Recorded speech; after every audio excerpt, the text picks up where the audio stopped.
Galing lang namin ngayon doon kay Kuya Edwin. At ngayon, bumalik kami rito sa may Isa Snack. Nakakatuwa kasi, tara rito, may minivan na nakapark. May minivan na nakapark dito, tol. Hindi ko alam kung kanino to, ha. Hindi naman kay Sir John to, hindi naman si Whitey to. So, tara tol, igutan muna natin ng konti. Driver niyan. Hindi ko alam eh, walang driver eh.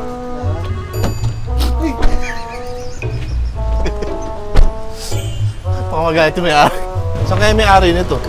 Ganda, naka-mags pa eh. May ano pa siya oh, may carrier pa oh. Ano pa kaya yan? Hindi ko nga alam eh. Tsaka ano, medyo madumi. Medyo madumi. Saan kaya may-ari niya? Makita niyo yung may-ari nung minivan? Yung minivan na gray? Ay, sa inyo po, sir? Yung andito po? Apo, yung kulay gray, yung sporty? Apo. Sporty. Yan. Sir, pwede ko yung isama kayo sa video ko? Sige po. Pwede po? Apo. Hindi nakalak yung pinto mo, sir. Nabuksan ko eh. Ay, hindi po ba nalang? Oo. Nabuksan ko kanina eh. Yan, dito na tayo mag-interview sa Isa Snack. Isa Snack nga pala. Sarap. Tapos Ay, kumain kayo, sir. Ano kinain niyo, sir? Yung siomai rice po. Siomai rice. Tawid lang, mayor. Sir, anong nga ulit pangalan mo, sir? Henry po. Henry. Okay lang, sir. Isama ko po kayo sa video namin. Opo, gusto ko po yan. Ayan. Okay. Anong unit yung minivan mo? Ano po siya? DA64 Sporty. Sporty. Ayan. Gano'ng katagal na sa iyo yan, sir? Sa akin po, May, June, July, August. 4 months pa lang po. 4 months pa lang, Oo. bago pa. Bago po. 4 months po na sa akin, pero 1.5 year ko siyang pinag-iisipan. Bakit? Kasi last year pa, Mayor, gusto ko na talaga siyang kunin. Eh, Nung di ko alam ba't lumabas yung mukha mo doon sa pagkakascroll ko. Yung kinuha niyo po ito, hinihintay niyo po sa parang pier po ata. Yun, doon na ako nainganyo. Kaso po, wala po akong idea. Sa Davao po pala halos ginagawa. Oo. Nawalan na ako ng pag-asa, Mayor, kasi sobrang layo eh. Tapos ito layo pa. talaga yun. Ayun, awa ng Diyos. Nag-ipunan ko ng pinag-ipunan. Dumating yung May. Itong taon na to, 2024. Hindi na ako makaano talaga, nangangati na yung kamay ko, Mayor eh. Baka madumi. Sinik mo ba? Nalinis naman eh. Malinis naman. So, kumbaga parang atat na atat ka na. Opo. Oo. Nakakita po ako sa may Cavite. Doon talaga po ako dapat magpapabuild. Kaso nga lang po, dala ng kapusukan ko, may nakita ko sa marketplace na ayan nga, binibenta po. So, sa tao ko po siya nakuha. Taga saan naman yung pinibilan mo? Sa Nova Liches naman po siya. Dito lang, QC lang. Opo. 4 na buwan mo nang gamit. 4 na buwan. Oo. Doon sa 4 na buwan na yon, kumusta naman, sir? Anong pagbabago sa buhay mo yung 4 na buwan? Unang-una, Mayor, yan, di na ako nangingitim masyado kasi galing po ako sa motor eh. Oo nga, oo. Sa motor po kasi, dahil lang nature po ng ginagawa ko po, mga pyesa. Konti lang yung nabibit-bit ko kasi mabigat. Limited lang yung delivery ko, balik ganun-ganun ako. Nung nakakuha na po ako ng unit na ganyan, sige, kahit gaano karami, ako talaga ako ng ako. Teka, anong pyesa yan, sir? Anong mga pyesa yung... Mga clutch po. Ang mga taxi po, po, yung mga ganyan jeep na malalaki. Preno, brake banding din po kami. Yan, malalaki po nun, Mayor, ganun. So, kumbaga, sir, yung minivan mo, gamit mo pang trabaho. Ang trabaho po talaga. Araw-araw mong main gamit? purpose ko po siya. Araw-araw mong gamit? Araw-araw po, walang palya, Mayor, kahit Sunday. Laban. Kumusta naman? Doon sa 4 na buwan, nasiraan ka na ba? O... Wala naman, Mayor, bukod sa dumudumi lang kasi araw-araw ko siya araw-araw ginagamit. Yun lang yung pinaka-ano ko. Pero sa sira, wala. Nabanggit ko yun sa video eh. Sabi ko, medyo madumi ah. Kasi nilikutan namin eh. Okay lang Ganun kasi talaga. yun talaga, pyesa talaga. Kumbaga, yun yung nature niya eh. Paggamit sa trabaho, okay lang na madumi. Doon sa 4 na buwan na paggamit mo sa kanya, ano yung pinaka-paborito mong... Papakilig moment sa akin, Mayor. Yung pakilig moment sa'yo pagka nandyan siya. Pag nadaan ka sa kalsada, lahat ng kasabayan mo, tumitingin sa'yo talaga. Hindi tulad nung sedan. Kasi normal na sa paningin nila eh. Itong gantong unit, ganda. Nakamaneho nga po kami. Kung kasama ko yan, dami na naman nakatingin sa atin. Masarap sa feeling, Mayor. Hindi kaya siya yung dahilan, ba't ang daming yun nga, minsan, tinry ko naman po. Tinry ko hindi siya isama. Wala na lumilingon. Sabi ko baka siya nga yung nililingon, hindi ba? Hindi, kaibigan mo yan, kasama mo sa trabaho. Katuwang ko sa trabaho. Pamilya, sir? Naisasakay mo ba yung pamilya dyan? Kasama ko po yung tatay ko, nanay. Halos buong pamilya, wala Manila kasi taga Pampanga po kami. Yan na po ang ginagamit ko.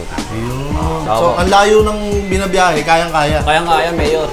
Tsaka, yung takbong banayad na hindi ka magmamadali.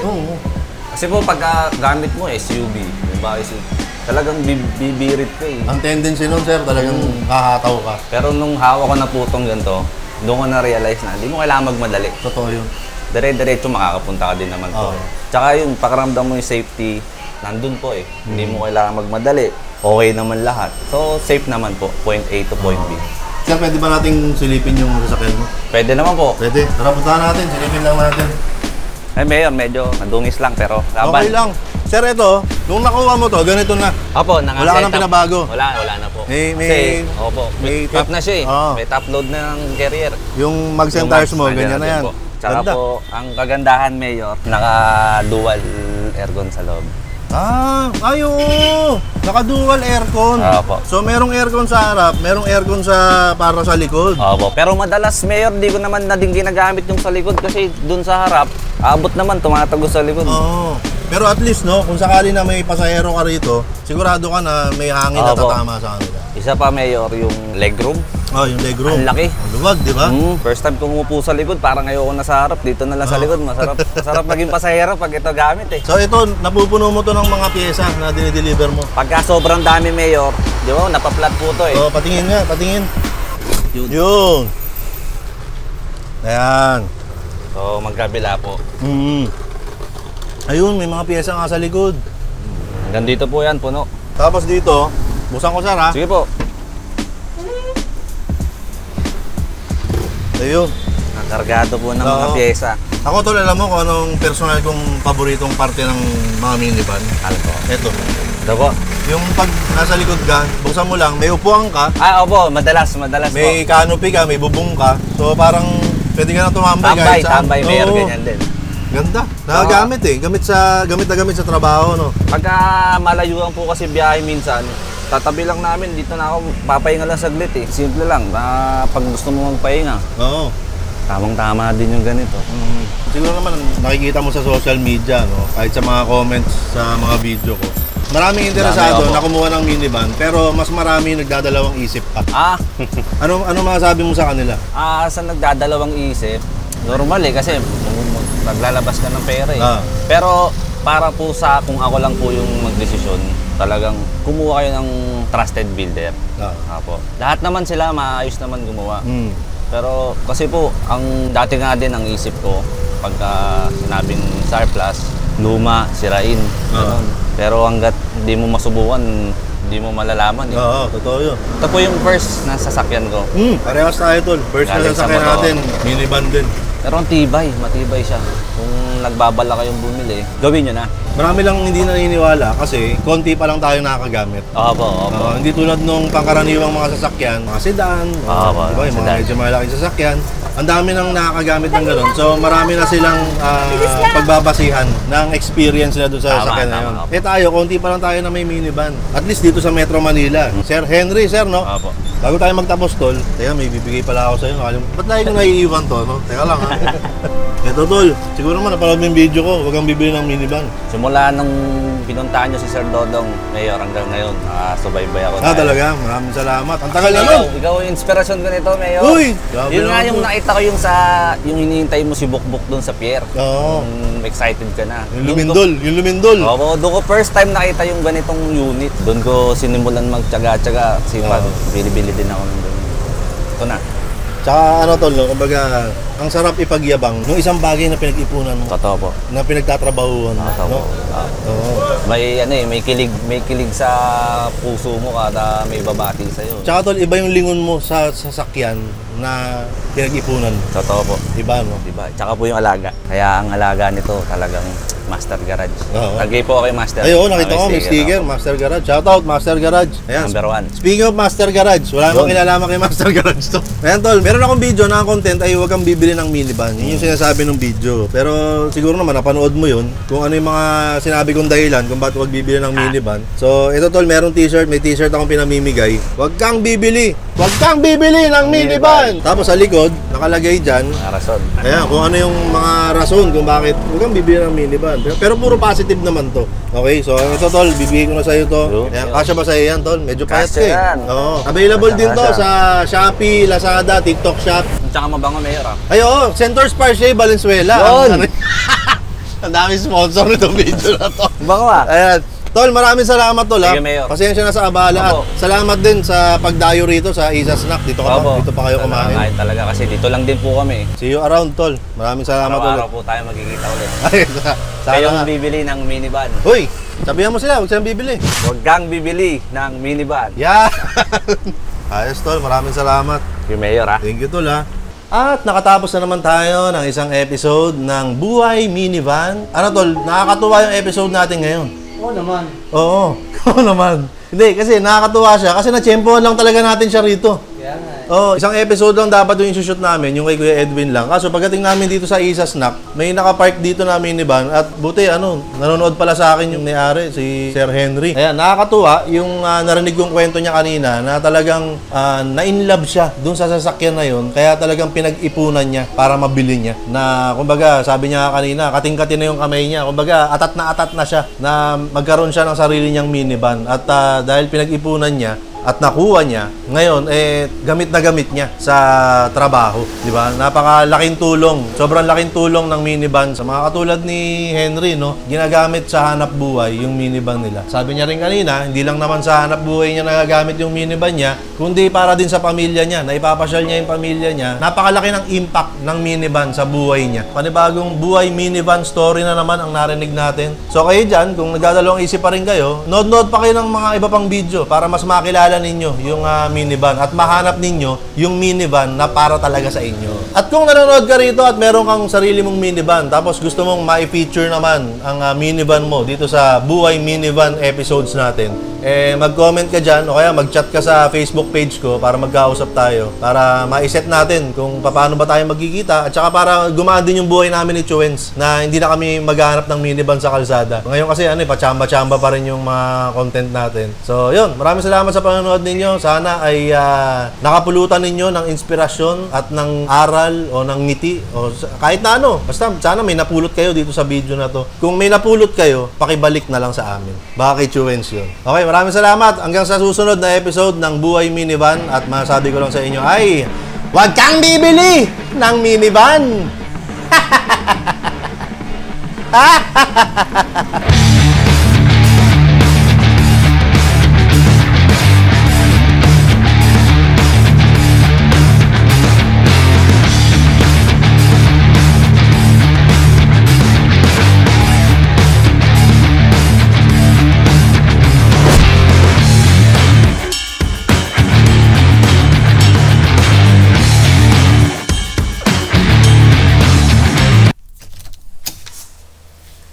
Morning. Good morning, everybody.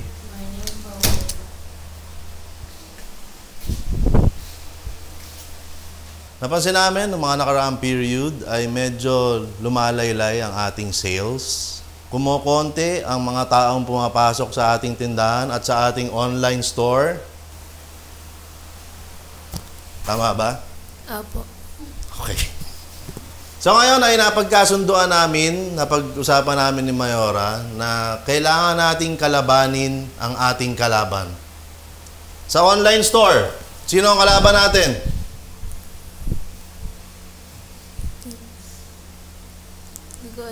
Hindi mo alam. Sa ating tindahan ng merienda, sino ang kalaban natin? Yung mga katabi po natin kainan. Okay. Pwede. Sa tindahan mo ng mga inumin, sino ang kalaban natin? Mga coffee shop po. Coffee shop. Galing ni Rigor! Galing mo talaga, Rigor. Leroy! Ngayon ay panahon na upang kalabanin ang ating kalaban. Panahon na para kalabanin ang ating kalaban, which is ang ating sarili. Ayos ba yun? Opo. Okay. Okay, kailangan natin kalabanin ang ating sarili. So, hahamunin ko kayong lahat. Each and every one of you. Hamunin ninyo ang inyong sarili. Okay? So, ito ay isang challenge para sa ating lahat. So, mula sa August 15, August 12 ngayon, di ba? Mula August 15 hanggang September 15, ay kakalabanin natin yung July 15 hanggang August 15. So yung sales ninyo nung July 15 hanggang August 15, yun yung kalaban ng August 15 hanggang September 15. So ang challenge ko sa inyo ay hindi lang taasan ang sales, kung hindi doblehin ang sales. Doblehin. Ang ibig sabihin, Kung nung July 15 to August 15 ay kumita tayo ng kunyari ay 10,000 pesos, kailangan sa next period ay magkano? 20,000. Okay. Galing! So, ang kalaban nyo, sarili nyo lang. Hindi ito pagalingan. Okay? Ang kalaban mo, Roy, ay si Roy. Ang kalaban mo, Nika, ay si Nika. Ang kalaban mo, ano pangalan mo? Tin po. Ha? Tin. Tin. Ang kalaban mo, Tin, ay si Tin. Okay? Ngayon, pag nagawa nyong doblehin ang inyong sales, narito ang mga mapupunta sa inyo. Kung dinoble ninyo ang inyong sales, ay dodoblehin ko rin ang sahod ninyo. So kung ang sahod mo, Roy, sa loob ng isang buwan ay 250, 500 po. 500. Tama yun. Kinabahan siya. Hindi. Hindi, ganun lang kasimple. Dodoblehin ko yung sahod. Ngayon, if lahat kayo ay nadoble ninyo yung sales ninyo sa loob ng sa next period, edi lahat kayo doble sahod nyo. Ngayon, kung isa lang ang makagawa, doble sahod niya plus 5,000 pesos plus all expense paid bakasyon. Pag kayong apat ang nakadoble, sige, lahat kayo may 5,000 na extra. Yun! Okay ba yon? Ha? Bakasyon, lahat. Kung ano yung sinabi ko. Pwede pa malakpak kung masaya ka. Ikaw, ano pangalan mo? Tin. Oh. Ikaw, Tin. Ano, ready ka ba dun sa challenge? Yes. Ba't parang hindi? Mas mataas ang energy. Ready ka ba sa challenge? Yes! Yeah. Yeah, gusto ko yan, gusto ko yan. Gusto ko yan. Ano, ikaw, Nika. Ready ka ba sa challenge? Ready na po. Yeah. May ano pa eh. May ganun pa eh. Parang sa inyo ako. Oo. Ikaw, Roy. Kasali ka ba? Ready! Yeah. Yan ang gusto ko. Yan ang gusto ko. Pumabali mo naman. Maliwanag. Ngayong, ulitin ko lang, August 15. Itong paparating na August 15 hanggang September 15. Ang dodoblehin ninyong sales ay yung sales ninyo noong July 15 hanggang August 15. Kung paano ninyo gagawin yon ay diskarte nyo na yan. Kung gusto nyong mag-design ng ng tindahan nyo o ng online store mo, kung may gusto kayong baguhin, kung may gusto kayong gimmick, sabihin nyo sa amin, pag-approve sa amin dalawa ni Mayora, i-implement natin yung plano ninyo. Okay? So, kanya-kanyang diskarte yan. Kanya-kanyang diskarte, kanya-kanyang style kung paano ninyo madodoble ang sales ninyo ng unang buwan tapos itong paparating na buwan. Okay? Are you guys ready? Yes. Ready na ba kayo? Ready na! Okay na. Let's go. Let's do this.